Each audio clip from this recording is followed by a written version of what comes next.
Hey y'all, welcome back to my channel. My name is Kiera and I am the owner of the Kedia Party Decorating Service here in Atlanta, Georgia, where I specialize in luxe event decorations. If you're new here, welcome, and if you're returning, welcome back. I hope everybody had a Merry Christmas and a Happy New Year. 2026 is the season of pursuit and purpose. And with that being said, we all know what holiday is coming up next, right?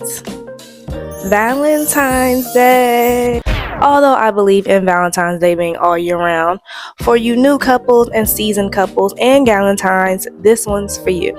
Today's tutorial, I will be showing you how to put together a heart-shaped arch, specifically this one right here off of Amazon. For those who have this same one, I just want to come on here and help you guys out. So first we start with our base, and your two legs you attach to the base before starting the heart.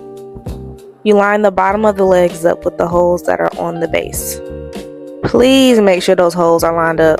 The kit says it only comes with 16 screws, but I got 2 bags, so blessed. And also a little baby screwdriver. You use the screws to attach the legs to the foundation, and you'll also be using the screws to attach all the parts together to make sure everything is sturdy. Each heart piece is labeled. You'll start with E and F first. You'll put E on one side and F on the other and connect them in the middle for the bottom of the heart. Next pieces are 4 Ds. You'll put 2 Ds on one side and 2 on the other as the sides of the heart.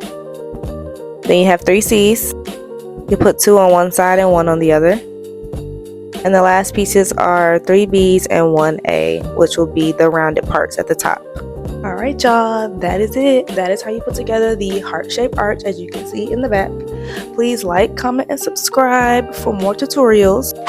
After this video, I'll be uploading another video on how to decorate this bomb heart-shaped arch for Galentine's, Will You Be My Girlfriend proposals, date nights, and more. So stay tuned. Bye!